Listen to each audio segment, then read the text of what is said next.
Hi, I'm Antonella Di Giulio, and I am the creator here on Web Piano Academy. Today, we are talking about music theory and what is music theory? How can we make music theory more interesting?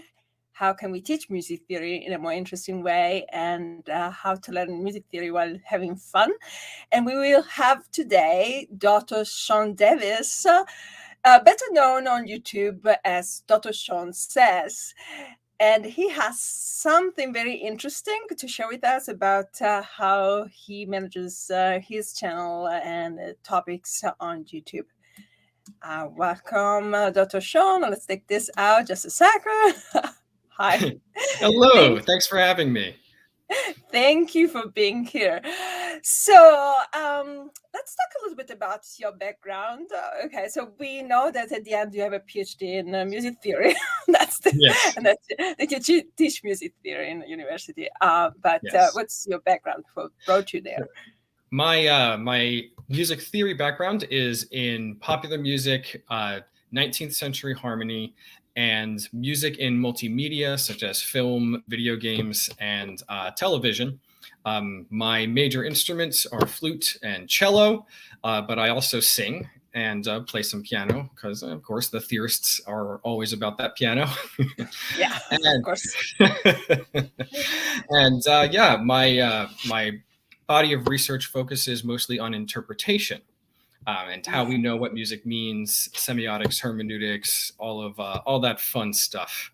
Oh, kind of what my dissertation was about. So, what was interesting to you when you decided to study music theory? So how did you come up with this idea? Okay, I want to study music theory. That is a tough question to answer. Starting off right away with the hardball questions. Okay, so there's a confluence of so many things inspired me to study theory. My undergrad degree is in composition.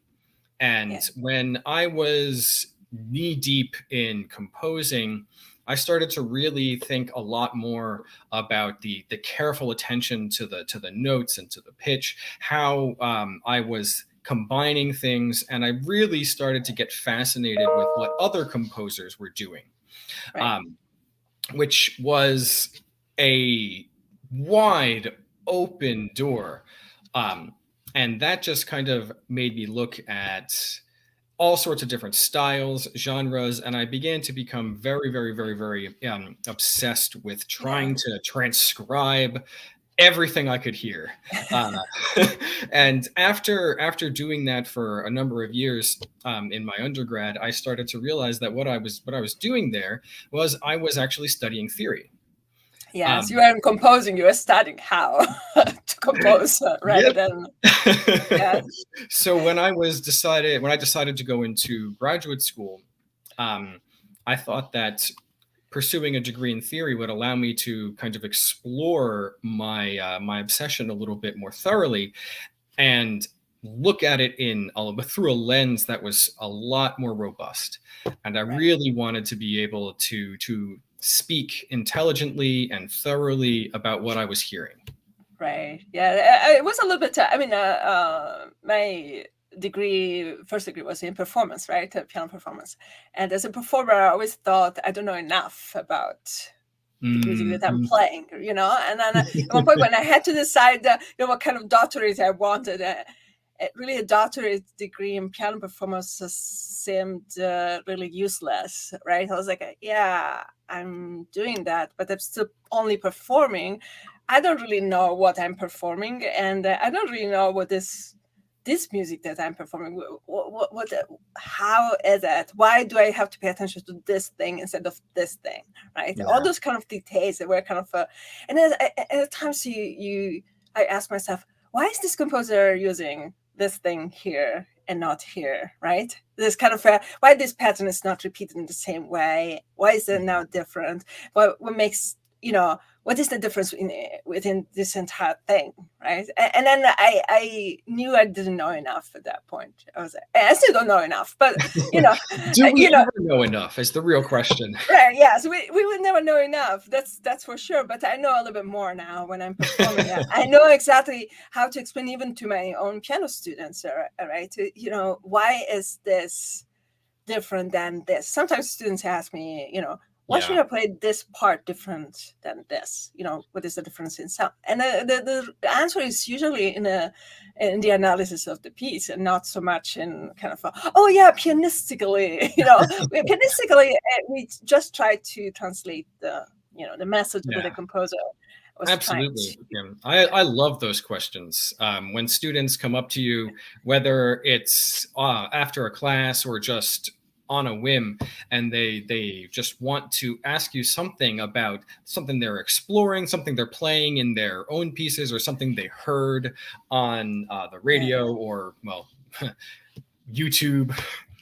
And they always have this kind of light in their eye. They're just like, I heard this thing, and it reminds me of what we talked about in class. Is it the same thing? And if it's not, what's different about it? And those are the types of questions that I really thrive on, because then you really get to connect with that student. And then you get to introduce concepts to them that they might not have really thought of. And that's the joy, right, of being an educator, is to just see a student understand something. Right, and it's still discovering new things, right? So while we are discovering that new thing, and we can still try to find an explanation for that. And that's the beauty of music theory. Okay, so how would you define music theory?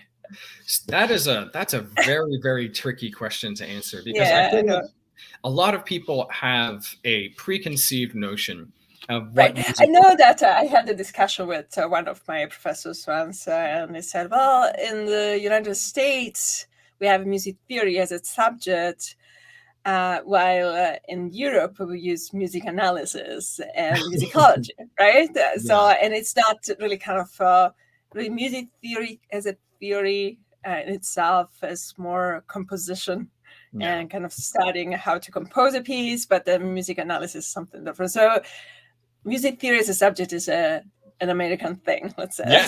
Yes.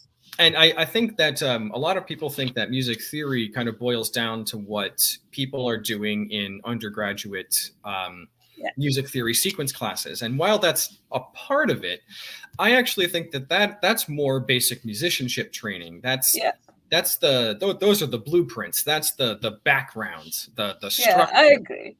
Music theory is really about giving yourself the vocabulary and the knowledge to speak intelligently about what you're hearing, and describe it in a way that makes sense to, well, as many people as possible, but most importantly, in a way that speaks to the music.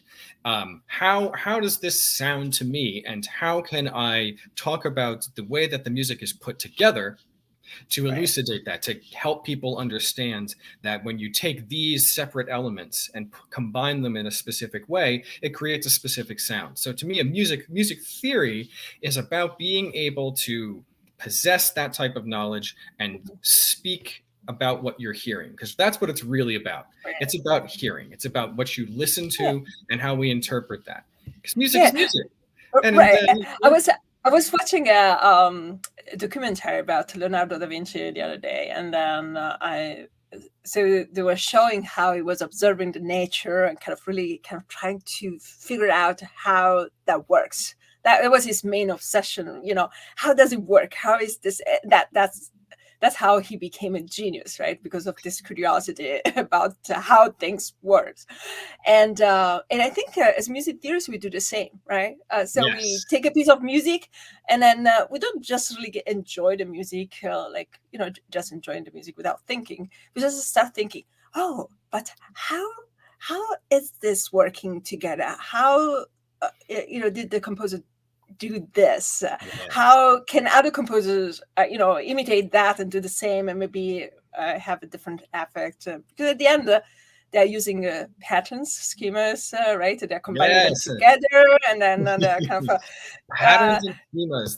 That is the name of the game. Something that I always like to talk to my students about is that at the end of the day, at least tonal music is, and well, most music in general, but specifically the tonal style is really about patterns. It's really about recognizing that there's a kind of large scale scheme that's working in the background of these pieces.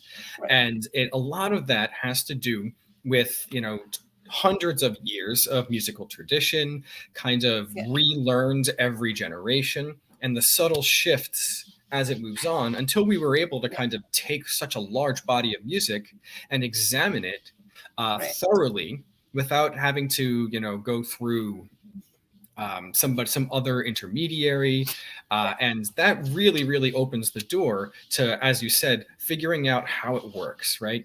Getting at that core experience. What are we hearing, and how?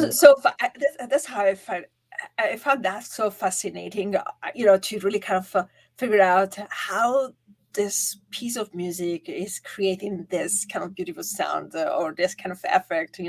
How is this working in this piece? How do the composer, like maybe the composers don't even know sometimes how they do that, because they've learned those patterns, they've heard it is in their background, it is in their training. Maybe it was just they had a specific teacher, and then kind of start thinking in a certain way.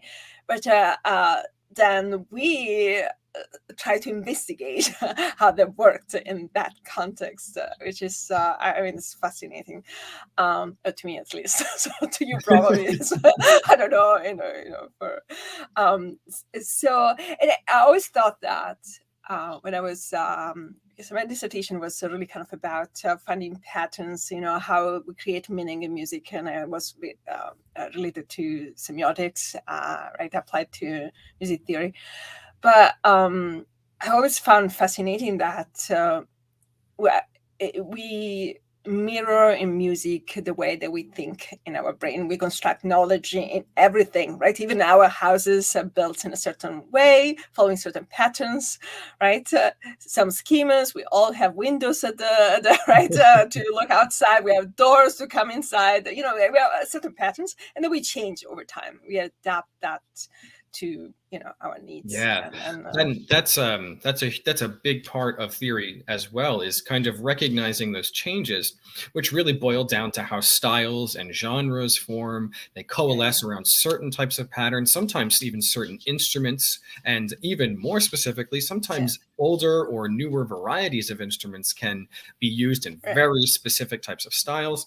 And exploring those things and figuring out how those changes over time kind of coalesce to form new styles, or what are they breaking? What's changed from, say, like the classical era to the romantic era? And we can go through a gamut list of things, but you have the balance of the classical era starts to get turned upside down in the romantic era as composers start thinking more about chromaticism and pushing the cadence further away, exploring more chromatic keys, but it still kind of has that same fundamental background structure. Where everything is really dominant, right? It is a slow evolution over the very centuries, slow right? evolution. And if you look at, I taught a class once, and it was for non-music majors, so I assumed they were not really interested in listening to Bach's music right away. I had to introduce that slowly. So I started from the music that they listen to every day, and I said, okay, so give me an example of what you listen every day. And then we went backwards, right? We went back to the Baroque music, and then to the origin of music at the end of the entire class. So and it was interesting because they couldn't connect at first, right? What are you talking about, right? Why are we talking about pop music if this is about should be a different kind of class? But so then at the end they figured that it's just a part of this long evolution Mhm. in And time. as we press ever more into the future as well, because of recording technology now Yeah, becoming more and more accessible, and a wider variety of musical cultures becoming more and more accessible via streaming right. services, like music is exploding in genre, and this is a fascinating time for theorists because now we Yeah, just have so much more material that we yeah, can just dig into and sink into. And I, for one, am so excited to just start getting into yeah, these new formations in music and tracing it right, back, trying to see what are composers doing now, and how are they taking the lessons that they've learned from the right. past and Yeah, applying it now, and how can we as theorists yeah, look at this music and kind of not just connect it to its past, but also try and see, like, what is it saying to us now? What is this right, music saying to me right now? How is it connecting to my musical experiences? And how can I, as a right, listener, as a music enjoyer, a music enthusiast, how can I really listen to this and make my interpretation? How can I connect it to my musical history, which is what I think a lot of interpretation kind of boils down to. right. That's Yeah, a yeah, lot of my dissertation work goes into that exact idea. Is this idea that when you interpret music, what you're doing is you're actually kind of projecting certain yeah. aspects of your own personality onto the Right. music, and you are seeking the music to kind of confirm these things. You want Yeah. So, you want so my dissertation was. I haven't read your dissertation. I will, but yes. so I kind of analyzed the different because we don't really know what music means, right? If we don't have the words, it doesn't have music doesn't have a meaning, so a kind of direct. Correspondence, like this is an apple, I say apple, you imagine the apple, but if I play in D, you just hear the sound, Yes. What, right? what So what chord equals apple? I wonder. right, so we don't have that kind of direct connection, but what we so there is some research out there, and they discovered that we the region of the brain that is connected to meaningful responses is activated also by music when that kind of music is different than the habitual, as kind of presenting something strange, weird, new, that maybe a kind of strange sound between things that people were not expecting, or is more expressive at a certain point. That's why we consider music meaningful or kind of so beautiful, because that part of my brain was activated. We don't know that, right, when we are Yes. listening to music, but our brain is activated by these beautiful things. And if you look back, I was looking back at some of the research, and then they say the more details there are, that are highlighted in a piece of music, the more kind of deep down this kind of a complex construction is, and then we have to pay attention to all those things. The more the performer would bring out those details and say, okay, look at this is a note here in between all those other notes, right? This is a kind of a melody within all those chords. This are the melody here going on, right? The more the performer is able to highlight those things, the more meaningful the experience for the listener, right? And it is a scientific thing, right? So our brain is activated, so we pay more attention, so we enjoy that, so and then we have a meaningful experience. So that's kind of how we can say, okay, that piece of music was so meaningful. But we don't really we cannot give a meaning to that piece, but it's Oh, meaningful, absolutely. right? This So is so fascinating to me because music, people always like to talk about music as being a language of sorts. And while I don't necessarily disagree, I also yeah, do kind of disagree with that, yeah, because language is referential in ways right, that music can't really grasp. Right. Because as you said, Unless you have a text there, yeah, right? unless you have that The text. song is text and it's explicit there, and even What's funny there, too here is like even there, yeah, like sometimes the music can undercut the meaning of the text. If you have a happy text and you're harmonizing with a bunch of dissonant chords and a lot of minor sounds, you're gonna really, really make people wonder what's going on in there. Right. But yeah, music is a very powerful medium, but it's more abstract than the written word is, which I actually think allows it to be filled with meaning in different ways. Yeah, it communicates differently. Yes. Let's say that it's a different kind of communication, right? Yes. Right? I think music can suggest things, but it's not so great at being specific. It lacks specificity, but it does suggest moods, and it can suggest the affects, right? Yes, and it can affect or an atmosphere of some kind. But as far as specific referential meanings, I think that without a text, anything that we are saying the music means, that is something that the individual is bringing to the music. It always depends on your background, right? I mean, if I hear a piece of music that I heard during a concert and in this place and this place, obviously my mind would connect that memory to that piece of music, but it's my own personal experience. For somebody else, is maybe the soundtrack of a movie, right? And then, oh yeah, it reminds me of, right? And you go back to that kind of experience, but it is always a very personal experience, so we can really kind of say, okay, it's the same for everybody, right? I don't know, the SMT once I was attending a lecture, and then there was somebody talking about the effects of certain chords. And I was always paddling myself. I was like, yeah, but if I hear that one chord, it doesn't tell me anything without the context, right? If I out of the context and I only hear minor chord, yeah, good, might be a reference to something minor, but the minor chord is also within a piece. Yeah, maybe also a happy piece with a minor chord in between, right? So yeah, and there's plenty of examples of pieces that are even in minor keys that are positive pieces with happy messages. Like minor, that's such a common thing that I get from a lot of students. Major happy, minor sad. Well, not always, because context matters. Right. Yes.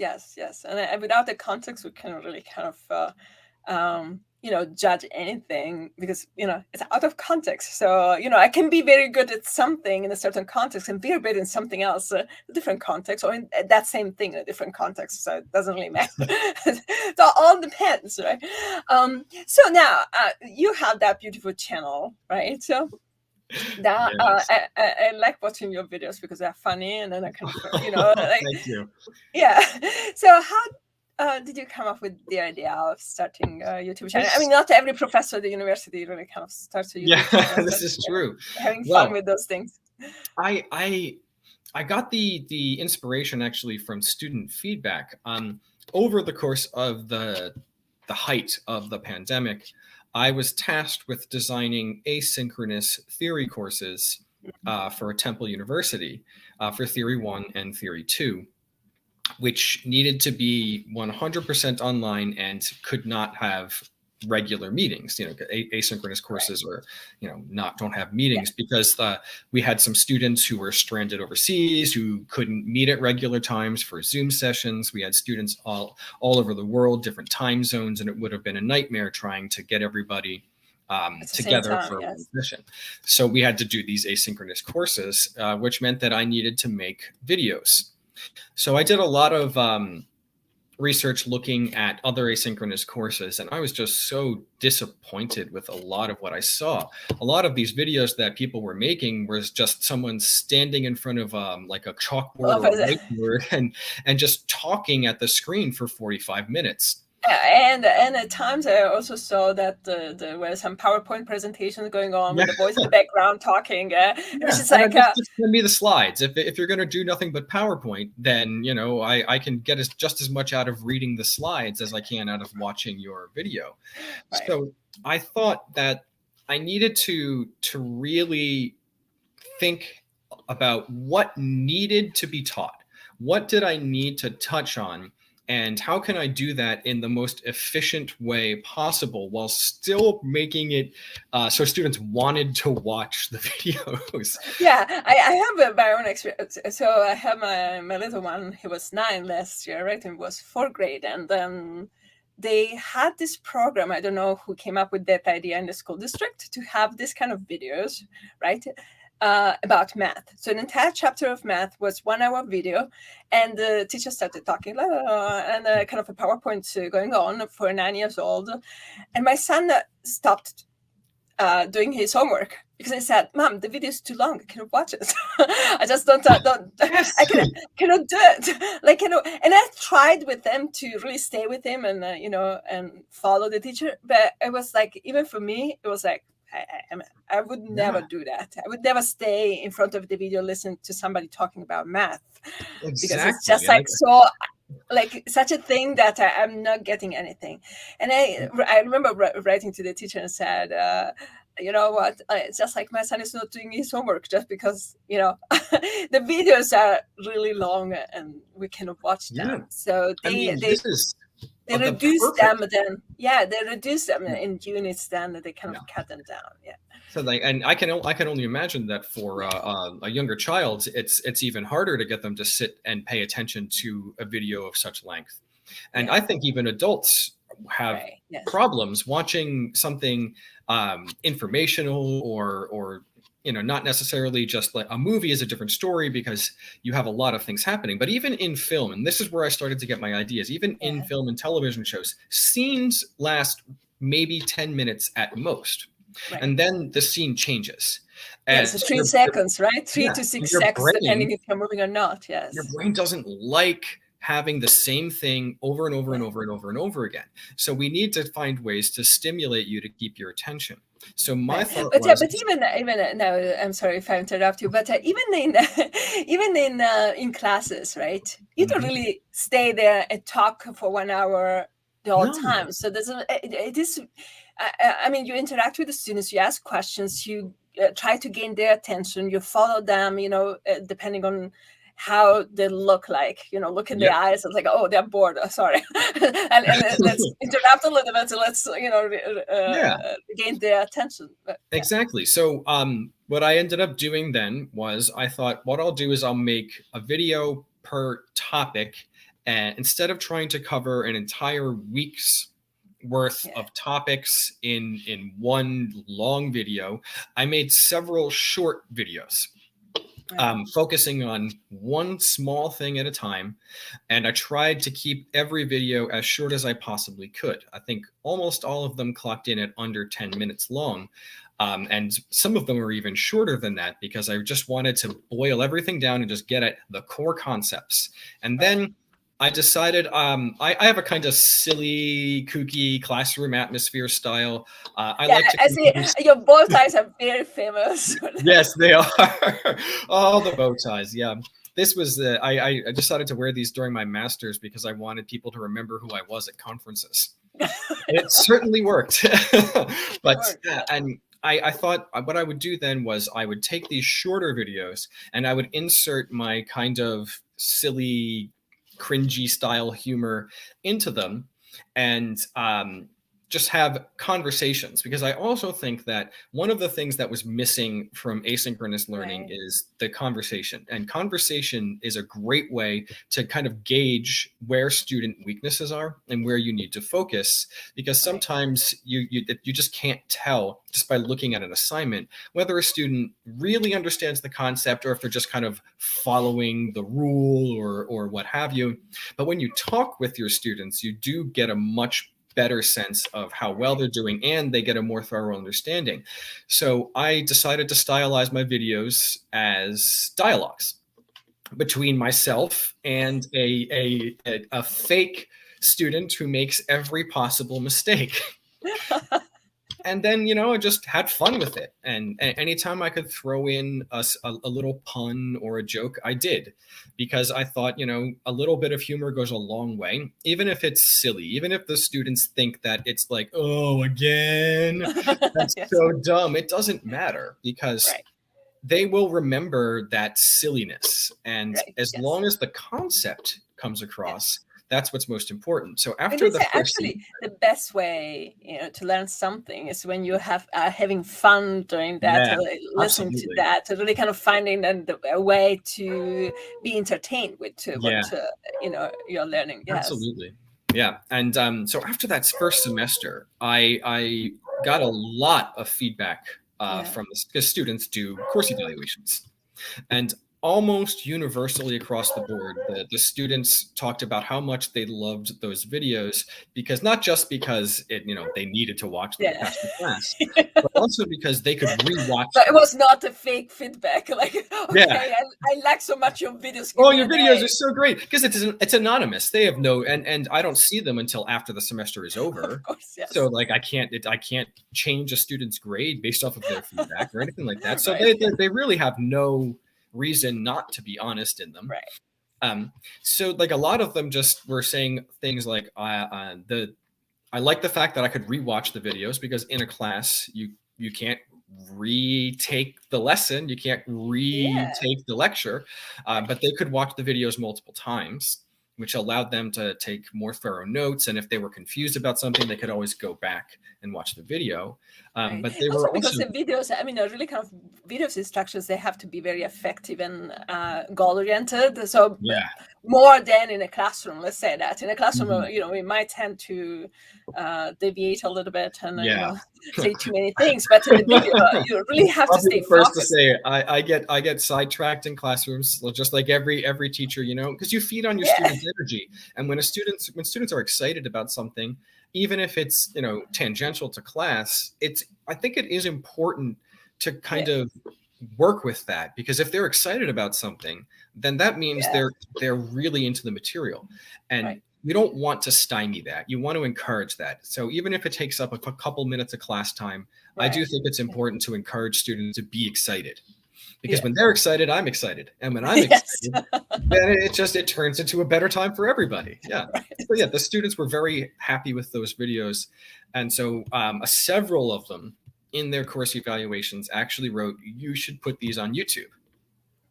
So the students were the ones who were the catalyst for this.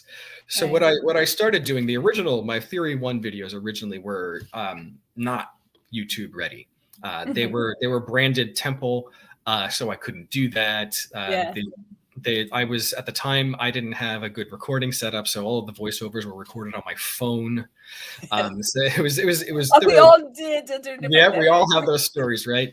So when I was making the Theory 2 course, I started changing the branding on the videos. I changed everything from Temple and Theory 2 and Theory to Dr. Sean Says, so that way I could have a quicker turnaround on those videos. Yeah. And I composed an intro and outro theme, so that way I could have it play. I heard it. It's beautiful. Thank you. And then the same thing happened in Theory 2. The students were very receptive of the videos. They liked the new style that I had done, because I sped up how I started speaking faster. I had smaller. They say you don't know that, but they say YouTube speed for yeah, how fast people speak. That is To be something that I faster, need to because get otherwise. better at too, because like I tend to talk slow when I'm teaching. But you can speed up the videos. You can speed up the videos. Yeah, that's what I do. That's a good idea. Yeah, so that was what inspired the channel. It was I was put in a situation where I needed to make videos for work. The students responded very well and encouraged me to start it. So I did. And I spent the entire summer working on it, trying to get as many videos done as I could. Right. And that's what I'll be doing next summer. Also in between the fall. Between semesters, yes. So it takes a long time to really kind of edit a video and make it ready for YouTube. Even though they are just 10 minutes, I know for myself, it takes me a couple of days to. Yeah, me too, because But, you have to write the script, you have to record the script, you have to film the video. I use a lot of animations, so I have to do right. the animations. Yeah, animations, B-rolls, and Yep, background music if you use yep. it, and other And things. I composed all the background music myself too, so that way I could Yeah. avoid any copyright claims. Yes. Um, Yeah. yeah, So yeah, we have learned a lot throughout the pandemic, right? How to yeah. deal with kind of difficult situations. How do you plan your videos usually? So topic wise, do you follow the kind of the curriculum that you use? Yeah, Quite. so right now the what's on the channel is all pedagogical focused. There's a Right. lot of just learning, and I am planning on expanding the channel to include my research topics as well. Right. But right now, what my goal is to have to kind of follow the type of trajectory that a typical theory sequence would follow, Yeah. and take that up to and including up to set theory.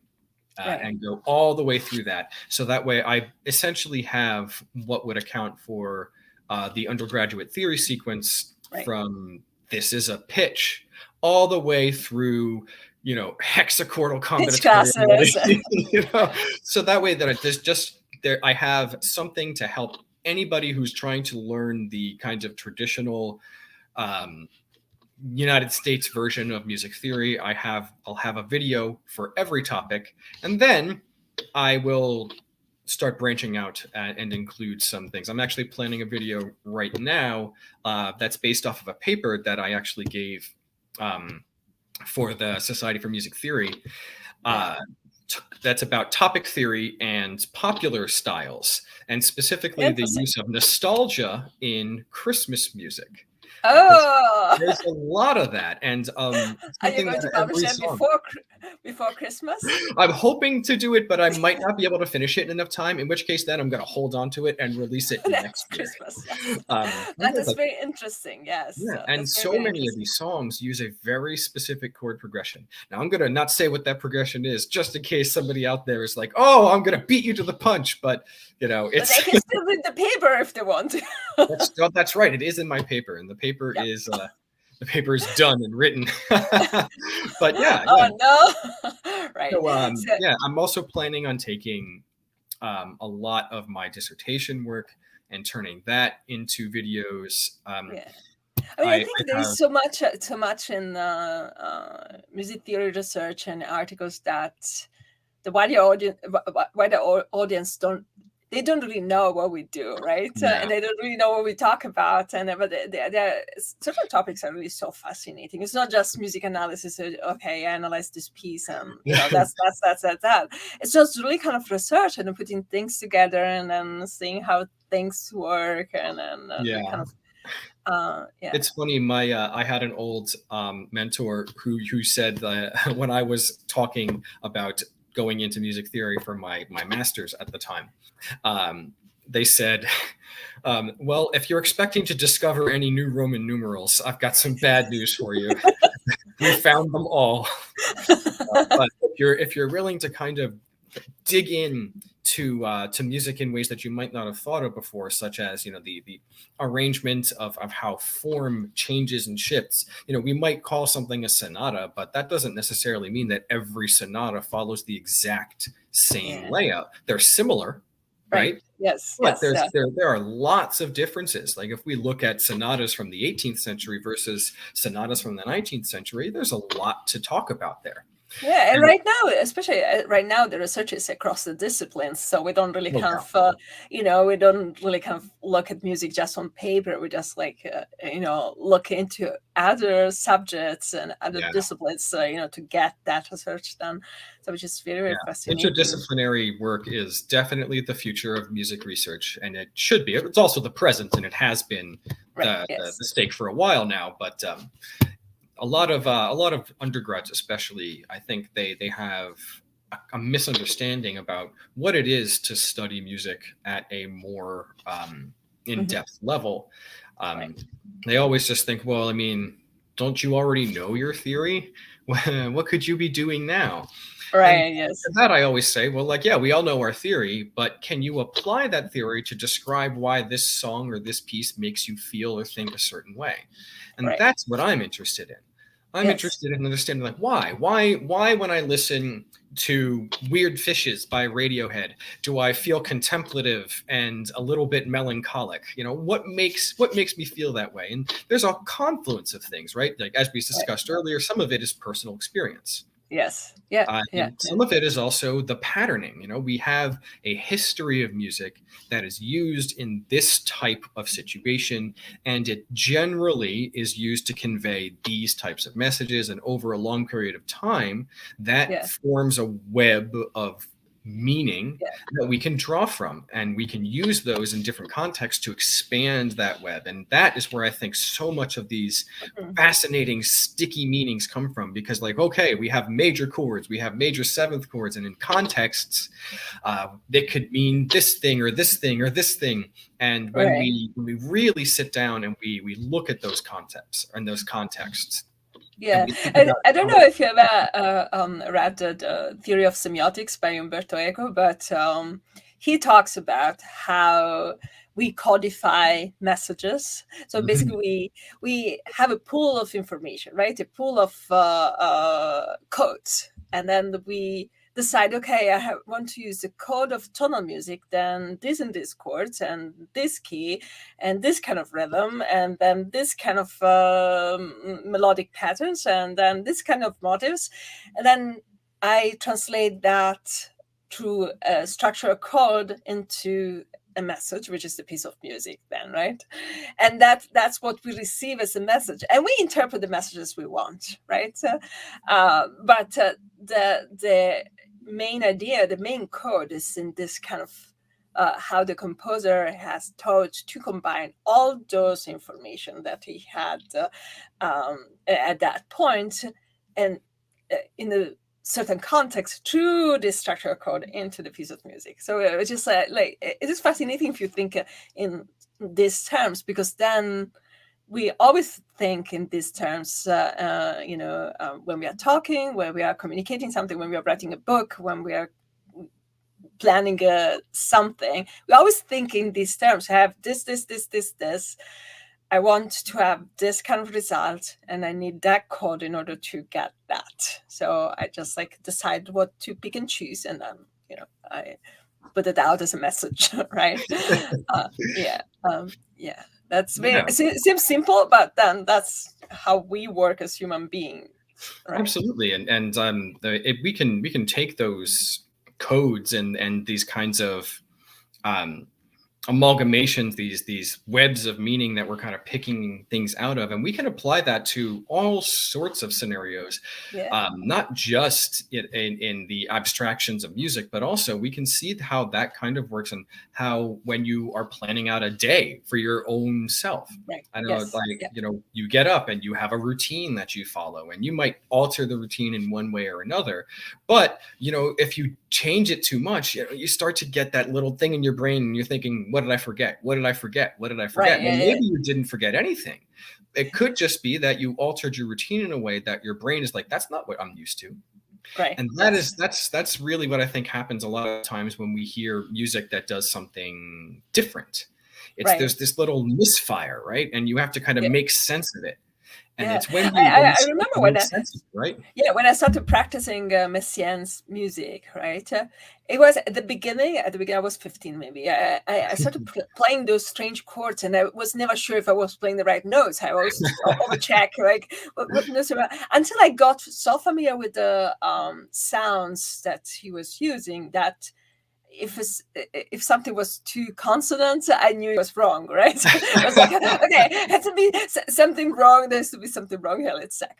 But you get used to a certain language at one point, and then Yeah, you make sense of that, and then you can understand it because it becomes more habitual to you, right? You just like it. exactly. And this is such an integral part of how music moves and evolves and changes over time.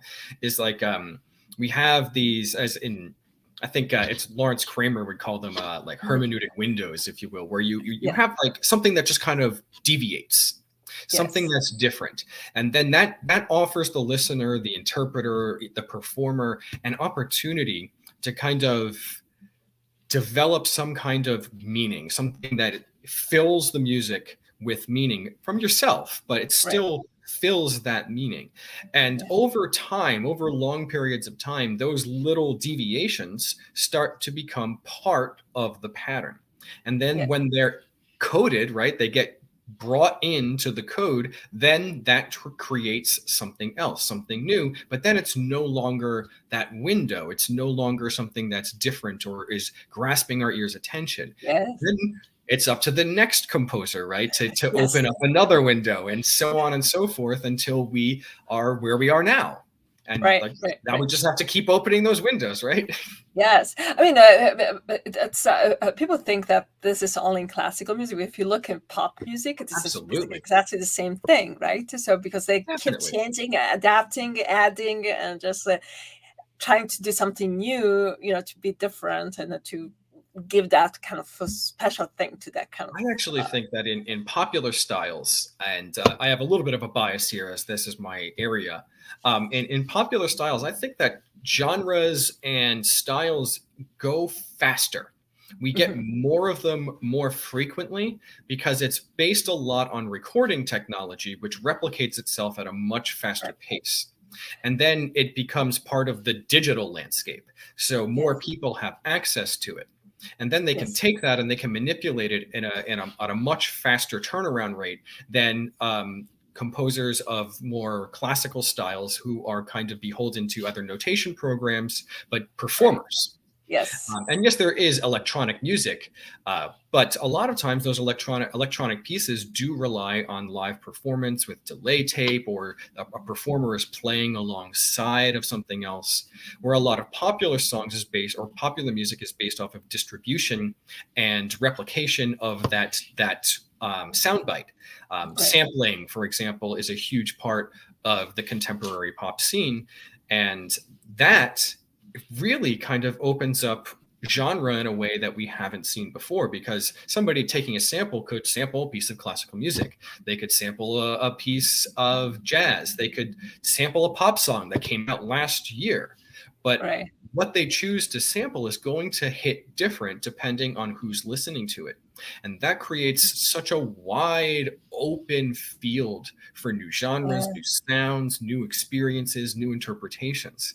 And I think Right. that we need to be embracing this. This is something that is such a wonderful, wonderful musical experience to have, to realize that we have the world of music at our fingertips. And as long as we're respectful of the music and the sounds Yeah. and the styles, it's a fascinating time to be listening. Right. Yes. So, how important is, and now I know that for myself, but how would you explain how music theory is important to somebody who is just performing? Like, I want to perform. I want to be a pianist. I'm learning piano, but I don't really like to analyze the piece of music. I don't really like to, read Well, what is in the score. I just want to perform. this is a question I get a lot from my Yeah. performance students. And a lot of times I have a number of different answers depending on what the context is. So for performers, a lot of times I talk about the attention to knowing what you are playing. So if you are playing a melodic instrument and you have the melody, that is very different than if you're playing a piece, like say you're a cellist or something, and you're filling in the inner part of a chord. Well, understanding what member of the chord you have, the voice leading behind the chord, can make you play it differently, because you might not want to bring out something that should really be folded into the background. Or Right. let's say you have a counter melody, and you might not necessarily know that if you don't have the theoretical knowledge to understand that, like, oh, this what I'm playing here is in beautiful counterpoint to what's being played in the flute or in the violin. And knowing that, you might want to bring out a little bit more of that counter melody.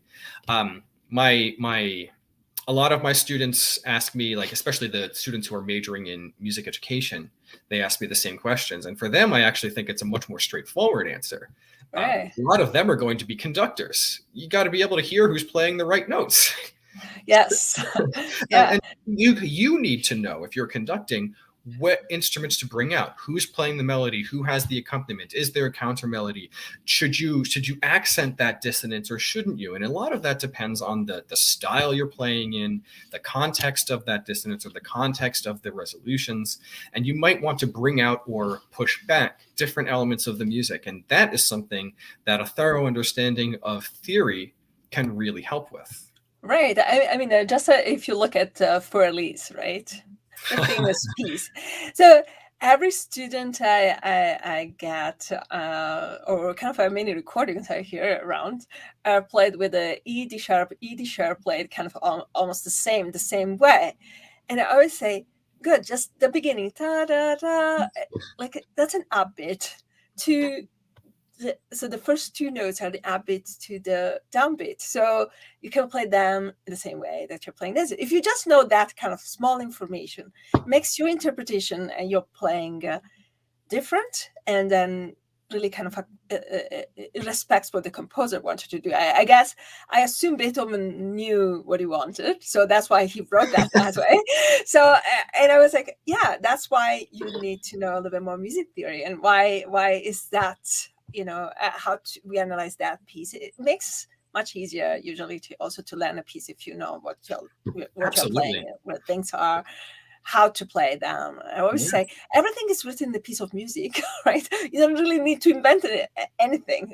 Everything is in there. Just you need to know how to read it, and that's what music and as to kind of feed off of what you just said, like understanding the rhythmic aspects of it, because that is something that I think a lot of times people really overlook, is rhythm, and how rhythm works in tandem with harmonies and melodies. And composers will put things on certain beats for specific reasons. If there's an accented dissonance, that's something that the composer wanted the listener to notice, to feel, to hear. All those stress that are always not respected in a piece of music, they're there for a reason. They're there with that value for a reason, not just because, And even more to that point, right? You can get a sense of drama and poetry out of the music by understanding how tension and release works, not just with melodies and rhythms, but also like the harmony is a huge driver for narrative thinking and tension in music. And hearing and understanding how, like, ooh, somebody is ringing my bell. I'm so sorry. Hearing and understanding how harmony is going to drive the drama of a piece is something that can really, really inform a performer. So let's just say, for example, you are playing Mozart K331, right? Right. And you don't know what a half cadence is. Well, then you're not going to play that first phrase with that beautiful cadential 6/4 resolving into that half cadence, Right.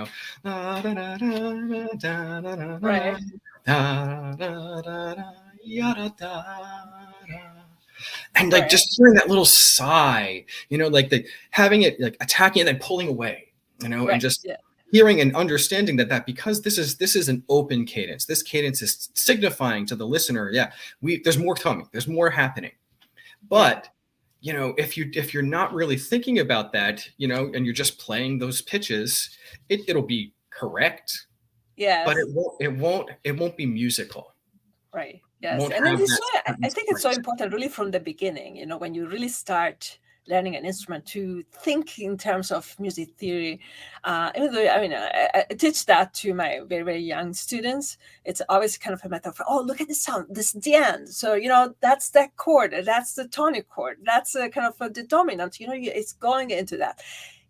Even though they're 5, 6, they can understand that because they feel it. They get a feeling for that, they give a name to that, and then they learn music theory at the same time, right? Yep. And I think something that I always do that I think students of any age can really hear, because dominant is such a huge part of the classical 18th, 19th century European style. And I always do the same thing for students when I'm teaching dominant functions. I start to play a major scale, and then I stop on scale degree 7, and I just wait until somebody sings the final do, because it always happens because it's uncomfortable and they Yeah. want that resolution. And then You want to finish, right? you want to finish it. You want to hear that. You want that resolution to go. You want to hear that T resolve up to do. And when they do that resolution, it's really easy to kind of say, see that uncomfortableness? See how much better you feel now? That's the dominant. That's what that is doing. That's the function. That is what composers are capitalizing on when they're using cadential progressions, when they're trying to solidify something in your ear, when they want you to feel like a certain pitch or a certain chord is do or is one. They're using that sense of tension, that sense of this is uncomfortable. I want this to go to this specific place. Right. It's very audible. Yeah. Yeah. So now you're planning to do all those things with your channel. Why would now let's imagine my audience is watching this video up to the end, after this point, which I hope they will. But why should they subscribe to your channel? Why should they want to watch your videos? So tell us. Well, for that question, I will say a couple of things. Number one, do you like fun? Because I admit that might sound a little facetious, but it's really just, I love music. I get very excited about music, and I just think other people might want to share in that excitement. And I have a lot to say, and whether or not people want to hear what I have to say is notwithstanding, but I think that if the right level of excitement is there, if the right amount of enthusiasm is there, and I can't stop myself from being enthusiastic about this, then that is infectious. And if you want to share in that, if you want to kind of give yourself the tools and the vocabulary and the historical context, then subscribe to my channel. Come on over and share in the excitement. Get excited. Get enthusiastic. And I think the reason why I would suggest your channel is that on YouTube you find pretty much anything, right? So even my neighbor can open a YouTube channel and talk about music theory without any kind of degree or without the right knowledge. So the explanations that you get from such videos or such channels, without criticizing anybody, is just limited to their knowledge. And I think that in a channel like yours, they would get really kind of the professional that is version of the information, right? Which is like the